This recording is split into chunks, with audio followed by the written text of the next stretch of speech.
नमस्कार सर। तो सर जी क्या शुभ नाम है जी आप जी का? राजकुमार दास। सर कहाँ से आए हैं आप? राजस्थान से, यह मानगढ़ जिला है, टिब्बी तहसील है, गांव चंदूरवाली से। परम संत सतगुरु रामपाल जी महाराज की शरण में आने से पहले आप कौन सी भक्ति करते थे?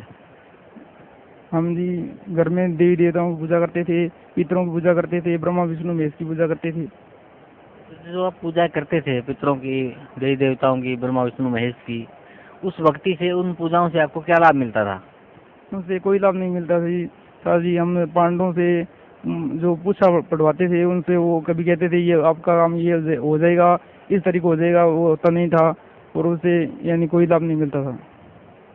फिर सर आप परम संत सतगुरु रामपाल जी महाराज की शरण में कैसे आए? मुझे मैं टीवी के अंदर फिल्म पिक्चर वगैरह देखता था, दिन में 2-2 से 3-3 पिक्चर देख लेता सुबह से शाम तक। और उससे कुछ दिन पहले मुझे एक भक्त मिला और भक्त मिलने से कुछ दिन पहले मैं यानी कि टीवी के अंदर यूट्यूब पर ये एपिसोड देखता था महाभारत का। उसमें एक दिन मैंने सर्च किया, उसमें यानी कि गीता का सार क्या है, और उसमें से यानी मैंने पढ़ा कि गीता के अंदर यानी कि कर्म करता चल और फल की इच्छा मत करे, और ये मैंने पढ़ा था। और दूसरे दिन मैं यानी दुकान पर आकर सफाई वगैरह करके बाहर खड़ा था और उसमें ये भक्त आया और हम चर्चा कर रहे थे गीता का ये सार है, और उसने बताया भी आपको वास्तविक की जानकारी के लिए ज्ञान गंगा पुस्तक पढ़ना आप। फिर उन्होंने मुझे पुस्तक लाकर दी, फिर मैंने उस पुस्तक को पढ़ा और फिर भगत ने मुझे डीवीडी षष्ठी रचना कर ला कर दी। फिर मैंने उसको देखा, धीरे धीरे देखना स्टार्ट कर दिया।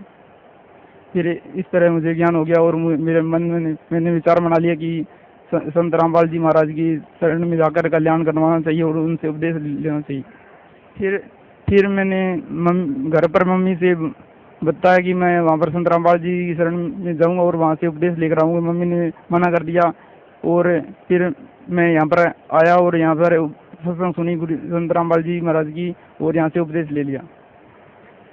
सर परम संत सतगुरु रामपाल जी महाराज से नाम उपदेश लेने के बाद आपको क्या लाभ मिला? सर संत रामपाल जी महाराज की शरण में आने से मुझे बहुत से लाभ हुए।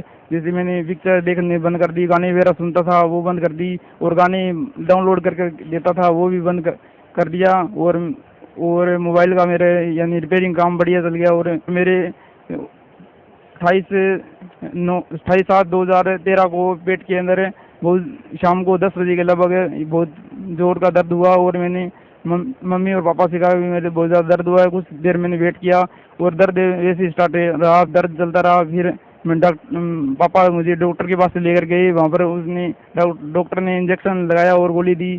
फिर घर पर आ गया, फिर भी वो दर्द वैसे स्टार्ट रहा।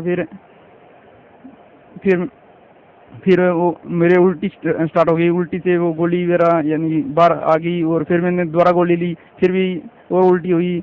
फिर घर पर पापा के पास गोली पड़ी थी दर्द की, वो ली, उससे सुबह तक मेरे आराम हो गया। फिर हम सुबह यानी अल्ट्रासाउंड करवाने के लिए गए। अल्ट्रासाउंड जब करवाने के लिए रूम के अंदर प्रवेश किया तो मैं और एक और कोई आया था यानी कि अल्ट्रासाउंड करवाने के लिए, दोनों प्रवेश कर गए अंदर। फिर मैं बेड पर लेट गया और अल्ट्रासाउंड जब चेक किया तो उस समय मैंने मन में अरदास करी परमात्मा यानी कि मेरे यानी ये ऑपरेशन ना करवाना पड़े, ऐसी कोई काम हो जाए। फिर मेरा जैसे ही अल्ट्रासाउंड किया तो उसने डॉक्टर ने बताया कि आपके यानी कि नॉर्मल रिपोर्ट है, और यानी पेशाब की थैली के अंदर है वो 5.4 mm की पत्थरी बताई, वो धीरे धीरे निकल जाएगी। फिर मैंने आकर घर पर आकर और संत रामपाल जी महाराज को फ़ोन पर अरदास लगाई कि मेरे ऐसे स्थिति होगी। फिर उस समय से अभी तक कोई डर नहीं है। सही है। सर भक्त समाज को क्या संदेश देना चाहते हैं आप?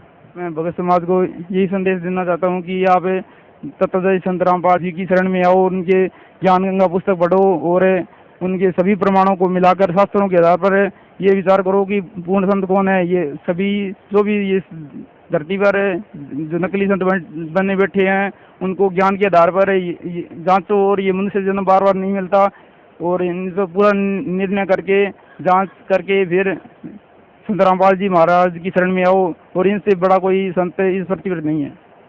जी धन्यवाद आपका।